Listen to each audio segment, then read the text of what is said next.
السلام علیکم ورحمۃ اللہ وبرکاتہ۔ الحمد للہ رب العالمین والعاقبۃ للمتقین والصلاة والسلام علی اشرف الانبیاء والمرسلین وعلی آلہ وصحبہ اجمعین، اما بعد۔ میرا محترم بھائیوں دوستو، انسان کی کچھ کمزوریاں ہوتی ہیں جو انسان کو انسانیت سے ہی گرا دیتی ہیں۔ انسان کے اندر طاقت کا منبع بھی ہے کہ انسان کو اتنا اٹھا دیتی ہے کہ اس کے آگے فرشتے بھی رش کرتے ہیں کہ یہ مقام ہمیں مل جاتا۔ عجب، تکبر، یہ وہ چیز ہے جو ہر چیز میں رکاوٹ بنتی ہیں۔ آپ کسی کے دل میں جگہ نہیں بنا سکتے، آپ کا مقام کہیں نہیں بن سکتا۔ کبر ایک ایسی نحوست ہے انسانوں کے لیے جو انسانوں کو انسان سے دور کر دیتی ہے، اور عاجزی یہ اللہ کا ایسا محبوب عمل ہے اللہ کی بارگاہ میں کہ من تواضع للہ رفعہ اللہ، جو اللہ کے لیے عاجزی اختیار کرے تو منزل دینا، عروج دینا وہ اللہ کے ذمے میں آ جاتا ہے۔ جو اللہ کے لیے اپنے آپ کو گرا دے، جو اللہ کے لیے اپنے آپ کو پیچھے کر دے، جو اللہ کے لیے اپنے آپ کو چھوٹا سمجھے، اور جو بڑی پوسٹ پہ ہوتے ہوئے اپنے آپ کو چھوٹا سمجھے، جو بڑا ہوتے ہوئے اپنے آپ کو کم سمجھے، جو طاقت میں ہوتے ہوئے اپنے آپ کو لوگوں کے حوالے کرے، ایسا شخص کو دنیا کبھی نہیں بھلاتی۔ اور تکبر کرنے والوں کو تو نہ زمین نے چھوڑا نہ آسمان نے چھوڑا۔ تکبر ایک ایسی چیز ہے، یہ اللہ کی چادر ہے، جو اسے چھینے گا تو اس کا حشر نشر ہو جائے گا، ان کی نسلیں تباہ ہو جاتی ہیں۔ بڑا بول، بڑی باتیں، بڑا قول یہ اللہ کو پسند نہیں ہے۔ شیخ عبد القادر جیلانی کا ذکر اب ہو رہا تھا تو شیخ فرماتے ہیں اپنے ایک مرید سے، وہ جا رہے تھے، کہا کہ دیکھو دو باتوں کا خیال رکھنا، خدائی کا دعویٰ نہ کرنا اور نبوت کا دعویٰ نہ کرنا۔ تو شیخ کے سامنے مرید نے کہا کہ حضور آپ میرے بارے میں ایسا سوچ کیسے سکتے ہیں کہ میں خدائی کا دعویٰ کروں یا نبوت کا دعویٰ کروں؟ کہ آپ میری بات نہیں سمجھے، کبھی یہ نہ کہنا جو میں نے کہا یہ ٹھیک ہے، کبھی یہ نہ کہنا جو میں نے کہا ایسا ہوگا۔ جو ایسا کرتا ہے وہ ذات صرف ایک اللہ کی ہے، اور سچی بات صرف انبیاء کی ہوتی ہے۔ تو مثال یوں تھی۔ تو آپ نے فرمایا آدمی کے برا ہونے کے لیے اتنا کافی ہے کہ وہ دوسروں کو حقیر سمجھے۔ یہ آدمی کے برا ہونے کے لیے کافی ہے کہ دوسروں کو حقیر سمجھے۔ آپ نے دیکھا ہے پھلدار درخت ہمیشہ جھکا ہوا ہوتا ہے، اس کی ٹہنیاں جھکی ہوئی ہوتی ہیں، اور جس میں کچھ نہیں ہوتا وہ سیدھا سارا یوں کھڑا رہتا ہے۔ تو میرے بھائیو، عاجزی انکساری رمضان کے مطلب میں شامل ہے کہ عجز ہو، عاجزی ہو۔ ابن القیم رحمۃ اللہ علیہ فرماتے ہیں ارکان الکفر اربع، کفر کے ارکان، ان میں یہ چار باتیں نمایاں ہیں: الکبر والحسد والبغض والغضب والشہوہ۔ چار چیزیں بتائیں: غصہ، حسد، بغض اور تکبر۔ یہ کفر کے ارکان ہیں۔ ہم تو ایمان لائے، ہم نے اللہ کے لیے اپنی ہر چیز کو چھوڑ دیا۔ تو نوفل بن ماحق رحمت اللہ علیہ فرماتے ہیں کہ نجران کی مسجد میں نے ایک نوجوان کو دیکھا، بڑا خوبصورت، حسین و جمیل۔ تو میں اسے دیکھتا رہا تو مجھے کہنے لگے کیا دیکھ رہے ہو؟ کہ میں یہ دیکھ رہا ہوں میرے رب نے تمہیں کتنا خوبصورت بنایا ہے۔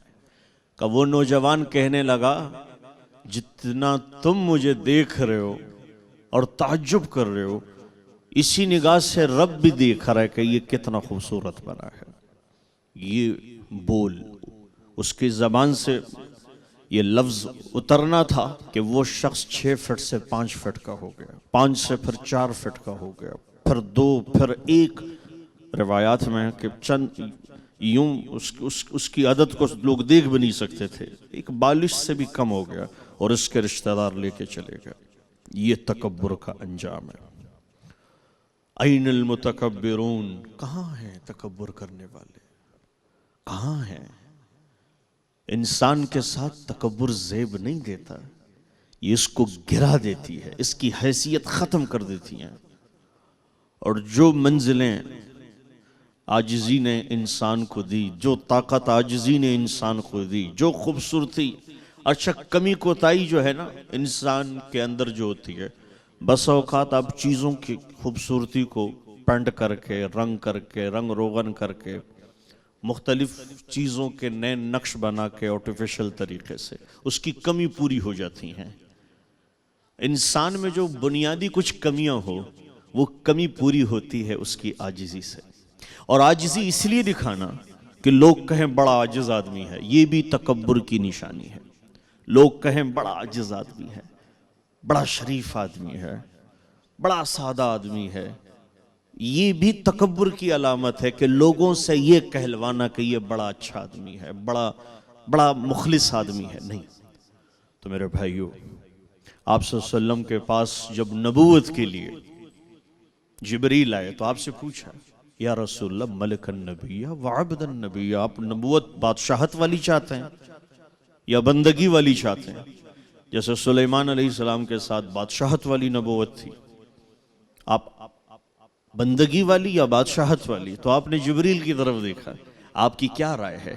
تو جبریل نے کوئی رائے نہیں دی، ہاتھ کے اشارے سے یوں کہا، یا رسول اللہ، ہاتھ کا اشارہ یوں نیچے کی طرف کیا، تو آپ نے فرمایا عبد النبی۔ تو میرے عزیزو، تکبر سے اپنے آپ کو بچائیں، عجب سے اپنے آپ کو بچائیں۔ وہ معاشرہ سر نہیں اٹھا سکتا جن میں سے لوگ دوسروں پہ اپنے آپ کو مقدم اور افضل سمجھے۔ نہیں، اننی من المسلمین، عام مسلمانوں میں سے ہوں۔ میری آخری گزارش ہے، اگر چھپنا عیب ہوتا نا، چھپنا یہ عیب ہوتا تو لیلۃ القدر کو اللہ کبھی نہ چھپاتا، ہمارے سامنے رکھ دیتا۔ چھپنا عیب نہیں ہے، تو اپنے آپ کو چھپانا سیکھیں۔ حضرت معاذ بن جبل فرماتے ہیں، میں اللہ کے نبی کے قبر کے سرہانے آ کے کھڑے ہو کے رونے لگے، زور و قطار رونے لگے۔ تو کسی نے پوچھا کیوں رو رہے ہو؟ کہ میں نے اللہ کے نبی سے ایک حدیث سنی اور مجھے وہ یاد ہے کہ جو لوگ متقی ہوں، پرہیزگار ہوں اور چھپے ہوئے ہوں، اللہ ان سے بہت راضی ہوتا ہے۔ تو میرے عزیزو، آج اس چیز کی مشق کریں، اپنے آپ سے نکالے۔ شیطان کیا ہے؟ شیطان نے تو یہ کہا کہ نہیں، خلقتنی من نار فخلقتہ من طین، میں آگ سے ہوں، آگ اوپر جاتی ہے، اور یہ مٹی سے، مٹی نیچے جاتی ہے۔ یہ بھی تکبر تھا۔ لیکن شیطان کے پیچھے بھی ایک چیز ہے، اس کا نام نفس ہے، وہ انسان کو آگے بڑھنے نہیں دیتی، وہ انسان کو آگے بڑھنے نہیں دیتی۔ تو یاد رہے کہ جب نفس کو ڈالا گیا جہنم میں، جہنم کی صرف آگ نہیں ہے، ٹھنڈ کی بھی جہنم ہے، صرف آگ کی نہیں ہے، سردی کی جہنم، گرمی کی، پھر بھوک کی۔ تو جب بھوک کی جہنم میں نفس کو ڈالا گیا، جب جا کے اس نے اپنے آپ کو تسلیم کیا، ورنہ کہیں اس نے اپنے آپ کو تسلیم نہیں کیا۔ تو یہ روزہ تکبر سے بچانے کے لیے ہے، یہ روزہ کبر اپنے آپ سے چور چور کے نکال، اپنے آپ سے لڑنا پڑے گا، ورنہ یہ یہ تباہ کر کے رکھ دیتی ہے۔ تو اللہ تعالیٰ ہم سب کو اس ماہ رمضان میں اپنا قرب عطا فرمائے، اور ہمارے اندر یہ جو کیفیت ہے بڑا بننے والی، کردار بڑا ہونا چاہیے، باتیں بڑی ہوں، اس سے کبھی کچھ نہیں ہوا. کردار پر فوکس کریں, اس میں بڑائی ہو, اس میں اٹھان ہو, تو یقیناً دنیا آپ کو جو بھی دیکھے, لیکن آسمان والے آپ کو اس نگاہ سے, دنیا والوں سے بے شک آپ چھپ ہوں, آپ چھپے ہوئے ہوں, آسمان والوں سے آپ نہیں چھپ سکتے. اپنا ہر عمل اللہ کے لیے ہو. اللہ تعالی ہمیں عمل کی توفیق بخش. السلام علیکم ورحمۃ